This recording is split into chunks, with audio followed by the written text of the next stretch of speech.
বাংলাদেশে কেন মানুষের আমরা রাস্তাঘাটে অ্যাক্সিডেন্ট বানা যাচ্ছে, এটা হচ্ছে আমাদের রাষ্ট্রীয় অবকাঠামো ব্যবস্থা নাই। এরপর হচ্ছে খাদ্য, আমরা নিরাপদ খাদ্যের জন্য ব্যবস্থা করতে চাই।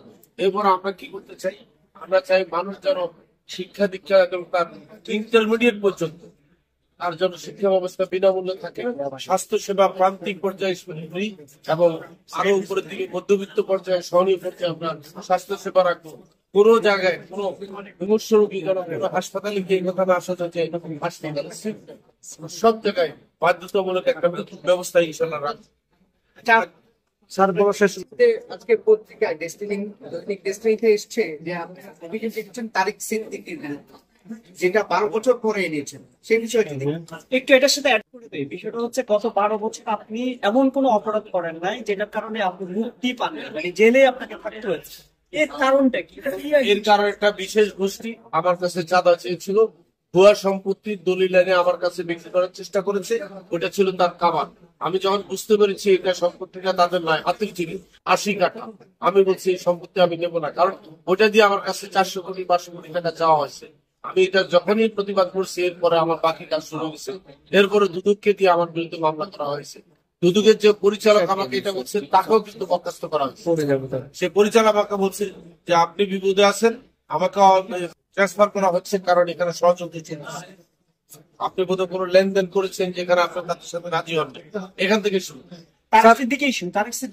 তারিক সিদ্দিকীর স্ত্রী সেই প্রতিষ্ঠানের চেয়ারম্যান ছিল যেখানে আমাকে এই জমি বিক্রির টাকা দেওয়ার কথা বলা হয়েছিল।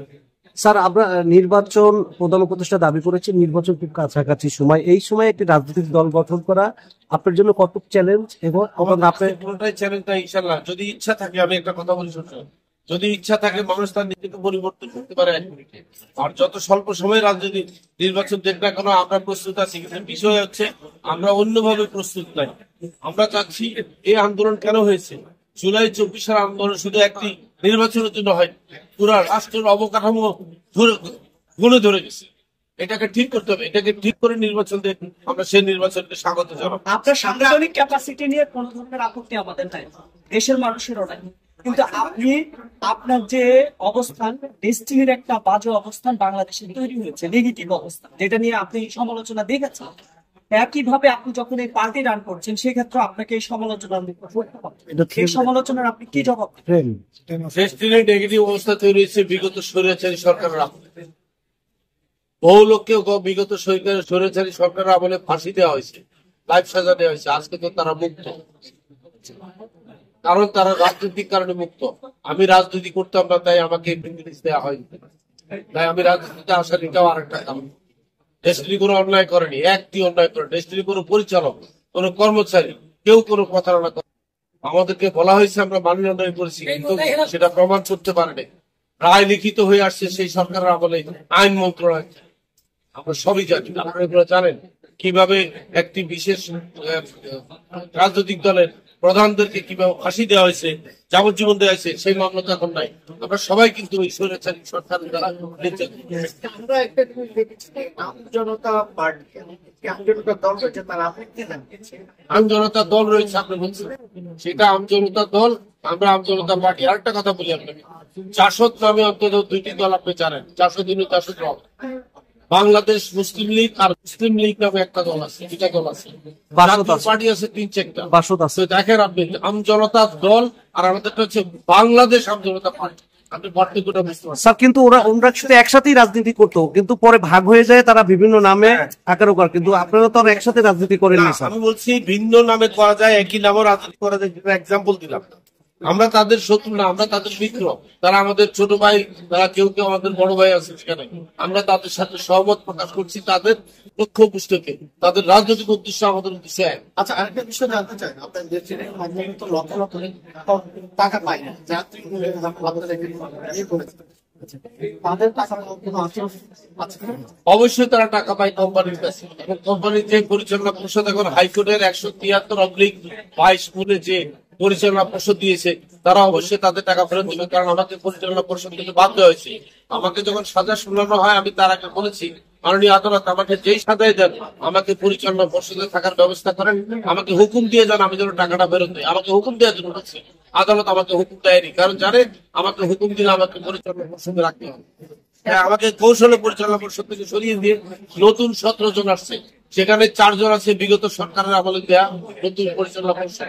তারাই যেমন আপনি মনে করেন আজকে যে আমরা রূপপুরের যে চুক্তি করেছি রাশিয়ার সাথে, রূপপুর পারমাণবিক চুল্লির জন্য যে লোন নেওয়া হয়েছে, সেই লোন কিন্তু শেখ হাসিনা এখন নাই, এটা বর্তমান সরকারকে দিতে হচ্ছে।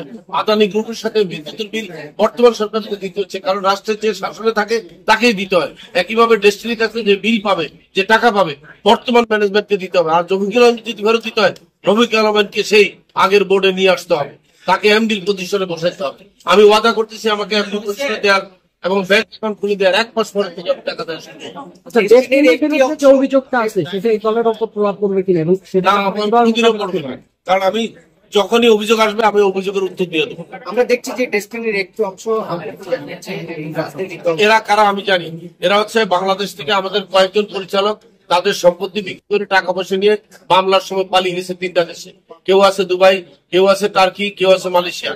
এরা সেখান থেকে কিছু লোকের জড়ো করেছে, বেশি রাজ্য সরকার 30 থেকে 40 জন। এখন তারা যেটা করেছে তারা জানে আমি যদি ম্যানেজমেন্টে আসি টাকা দেওয়া শুরু করি, তাহলে ওদের আর দেশে আসার কোনো সুযোগ থাকবে না। কারণ তারা দুটো অন্যায় করেছে। একটা হয়েছে তারা যখন মামলা হয় পালিয়ে গেছে, আরেকটা হচ্ছে তারা এখান থেকে যাওয়ার সময় তাদের টাকা পয়সা সম্পত্তি সব নিয়ে চলে গেছে, তাদের 1 টাকাও ব্যাংকে না। আপনি অনেক টাকা আপনার দায়িত্বে। শেষ প্রশ্নটা শেষ করি ভাই, কথা বলতেছে সাংবাদিকরা। টাকা পয়সাও একটা বিশাল অ্যামাউন্ট। 12 বছরে আপনাকে জিম্মি করে আওয়ামী লীগ সরকার কত টাকা মোটা দাগে দিয়েছে? আমার কাছে টাকা নিতে পারে নাই, কারণ আমাদের ব্যাংক অ্যাকাউন্ট বন্ধ ছিল। আমার ব্যাংক অ্যাকাউন্ট বন্ধ ছিল, আমার কোনো আয়ের সোর্স ছিল না। আমি জেলে থাকা অবস্থায় আমি কাউকে কোনো টাকা পয়সা দিতে পারিনি, বরং আমার বিনিয়োগকারীরা আমার মামলার খরচ চালিয়েছে, আমাকে লোন দিয়েছে। আমি তাদের কাছে লোনে এখনো দায়বদ্ধ আছি। আমি তাদের থেকে লোন নিতাম, একটা স্লিপ সই করে দিই, জাস্ট একটা টুকরা দাও। আমি 1 টাকাও পাইনি। এবং পুরো সরকারে আমার থেকে জেলে থাকা অবস্থায় চাঁদাবাজি করে। Okay, thank you.